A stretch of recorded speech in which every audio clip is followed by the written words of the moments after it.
Hello दोस्तों, आप सभी का एक नए वीडियो में स्वागत है। और दोस्तों, आज हम लोग ट्रांसलेशन के द्वारा एक स्टोरी लिखने जा रहे हैं। तो आज का वीडियो काफ़ी इंटरेस्टिंग है। आप लोग सभी इस वीडियो को पूरा जरूर देखेंगे। और दोस्तों, इस तरह के मैंने जितने वीडियोस बनाए हैं सभी वीडियोस काफ़ी अच्छे हैं और विस्तार पूर्वक आपको बताया गया है। तो सभी वीडियोस को जरूर देखिए और आप लगातार इस तरह की वीडियोस को पसंद कर रहे हैं, इसके लिए आप लोगों को बहुत बहुत शुक्रिया। इसी तरह मोटिवेट करते रहिए। और दोस्तों, यदि यह वीडियो आप लोगों को अच्छा लगे तो कुछ ना कुछ कमेंट जरूर कीजिएगा। इससे हमें थोड़ा सा मोटिवेशन मिलता है और एक जुड़ाव सा महसूस होता है कि आप मुझसे जुड़े हुए हैं। तो चलिए दोस्तों, आज का लेसन शुरू करते हैं। एक दिन एक लकड़हारा एक नदी के किनारे पेड़ काट रहा था। तो दोस्तों, यहाँ पर है काट रहा था, यानी कि पास्ट टेंस में काम जारी था। तो इसे हम कहेंगे पास्ट कंटिन्यूअस टेंस। इसमें वाज वर प्लस वर्ब में आईएनजी फॉर्म लगता है। तो यहाँ पर एक दिन का लिखेंगे one day. A would cutter, one day a would cutter was, काटना का आप कटिंग भी लिख सकते हैं या फिर चॉपिंग भी लिख सकते हैं। चॉप मतलब होता है जैसे आप प्याज काटते हैं या फिर कुल्हाड़ी से काटते हैं। और यहाँ पर काट कर गिरा देना यानी कि डाउन कहलाता है। चॉपिंग डाउन अ ट्री, एक नदी के किनारे, on the bank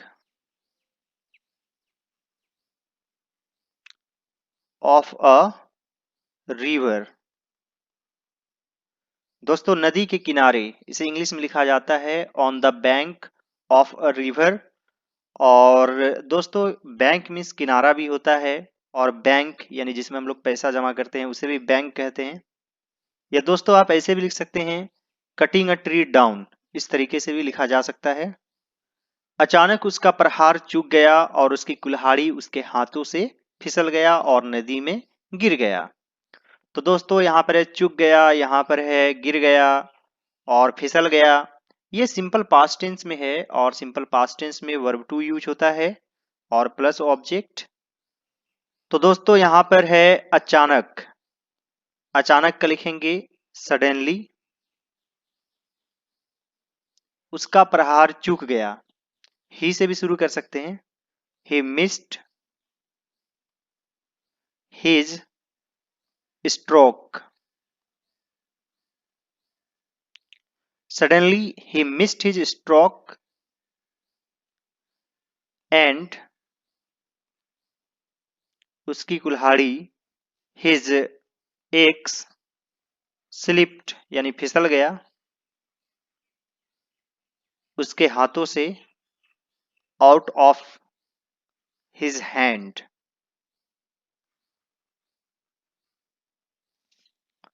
Suddenly he missed his stroke and his axe slipped out of his hand। and fall means गिरना होता है, तो यहाँ पर वर्ब टू फेल यूज हो जाएगा। Fail into the river।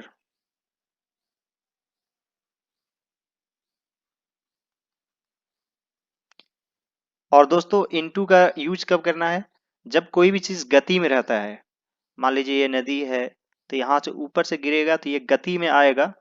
तो गति के लिए टू और जो अंदर गया इन, तो दोनों मिलाकर हो गया into.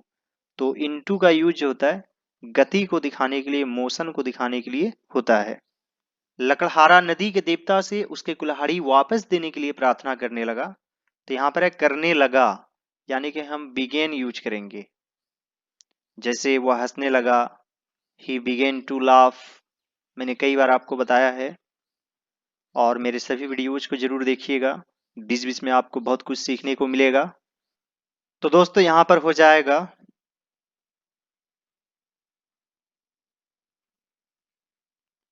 The woodcutter began to pray to. याद रखेंगे कि प्रे के बाद हमेशा टू होता है। यदि आप किसी से भी प्रार्थना करते हैं तो टू यूज करना है। जैसे वी प्रे टू गॉड, तो यहां पर हो जाएगा pray to the god of the river. उसके कुल्हाड़ी वापस देने के लिए, to give his axe back. अचानक नदी के देवता एक अच्छे सोने के कुल्हाड़ी के साथ प्रकट हुए। अचानक यानी कि सडनली, और प्रकट होना का एपियर होता है तो यहां पर एपियर्ड हो जाएगा। The river God,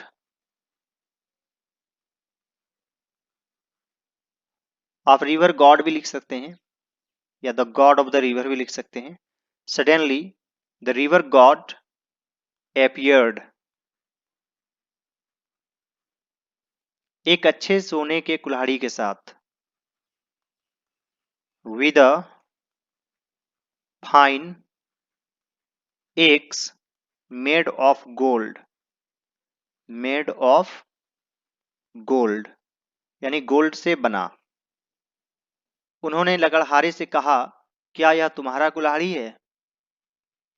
he said to the would cutter,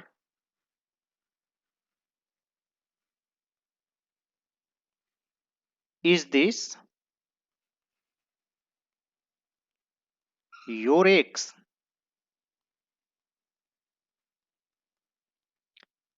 दोस्तों यहाँ क्या से शुरू है तो ईज को पहले कर देंगे।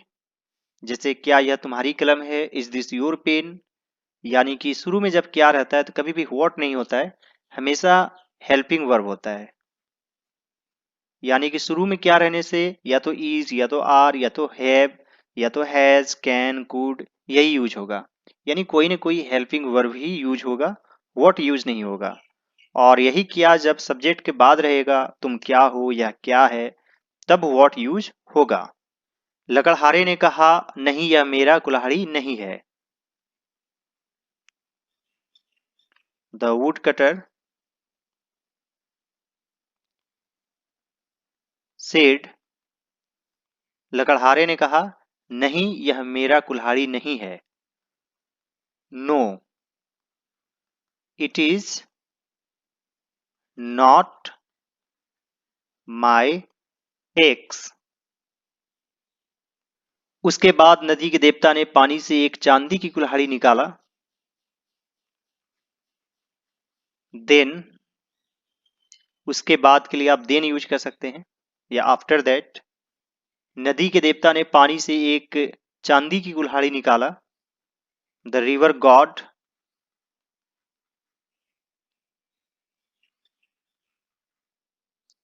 बाहर निकालना का होता है टेक आउट, तो यहां पर हो जाएगा टूक आउट।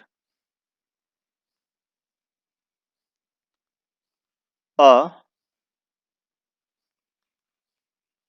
सिल्वर एक्स या an axe made of silver, इस तरीके से भी लिख सकते हैं। पानी से, फ्रोम वाटर। उन्होंने पूछा, क्या यह तुम्हारा है? He asked, is this yours?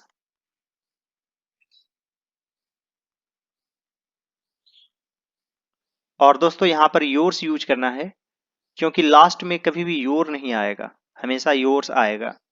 जैसे क्या यह तुम्हारा है, इज दिस योर्स? हाँ यह मेरा है, यस इट इज माइन। और लास्ट में हमेशा माइन यूज करना है, आवर्स यूज करना है। इसके यूज के बारे में मैंने आपको ऑलरेडी बता दिया है, तो आप लोग सभी लेसन 1 से जरूर देखेंगे। लकड़हारा ने कहा, नहीं यह मेरा नहीं है, मेरा कुल्हाड़ी एक साधारण लोहे की कुल्हाड़ी है। The woodcutter said, no यह मेरा नहीं है, it is not mine.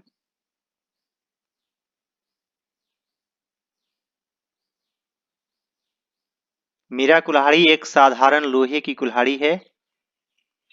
My axe was a simple axe made of iron. यानी लोहे से बना।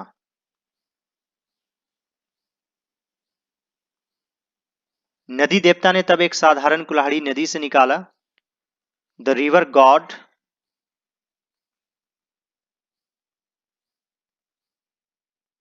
तब का लिखेंगे देन टुक आउट यानी बाहर निकाला।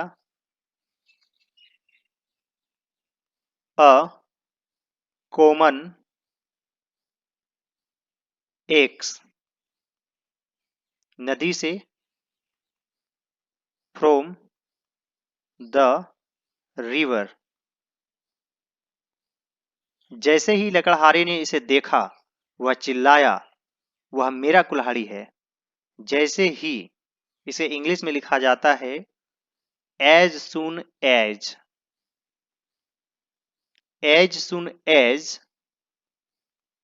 द वुड कटर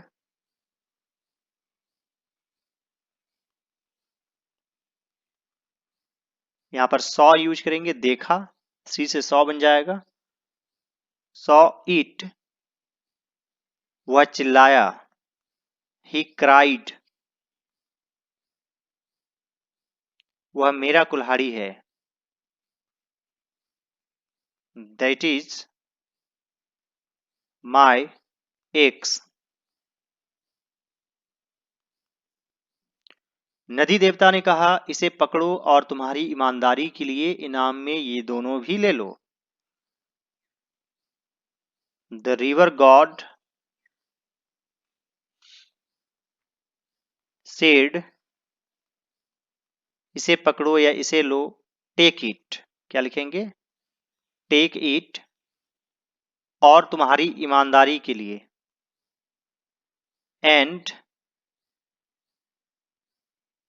देखिए यहां पर है इनाम में या इनाम के रूप में, इस इंग्लिश में इन रिवॉर्ड लिखा जाता है। इन रिवॉर्ड तुम्हारी ईमानदारी के लिए। फॉर योर ऑनेस्टी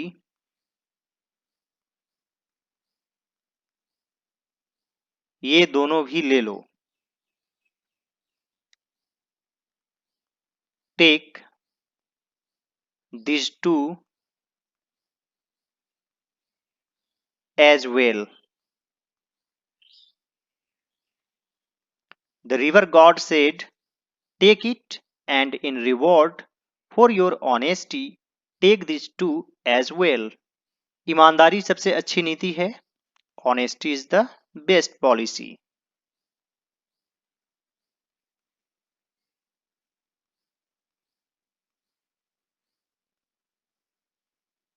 उम्मीद करता हूं दोस्तों कि आज का वीडियो आप लोगों को अच्छा लगा होगा। यदि यह वीडियो आप लोगों को अच्छा लगे तो इस वीडियो को जरूर लाइक कीजिएगा और दोस्तों कुछ ना कुछ कमेंट जरूर कीजिए, इससे हमें थोड़ा सा मोटिवेशन मिलता है। और मैंने इस तरह से और भी वीडियोस बनाए हैं, एक प्लेलिस्ट बना होगा ट्रांसलेशन प्रैक्टिस सेट, उस पर जरूर जाएंगे और सभी वीडियोज को जरूर देखेंगे। मैंने आपको विस्तार पूर्वक बताया है, तो आप जरूर इंग्लिश सीख जाएंगे, खास तौर से लिखने तो जरूर सीख जाएंगे। और बड़े बड़े पैराग्राफ एसेज आप खुद लिख सकते हैं, आपको रटना नहीं पड़ेगा। तो आप लोग सभी मेरे चैनल के साथ बने रहिए। All right friends, thanks for watching, have a great day, enjoy yourself.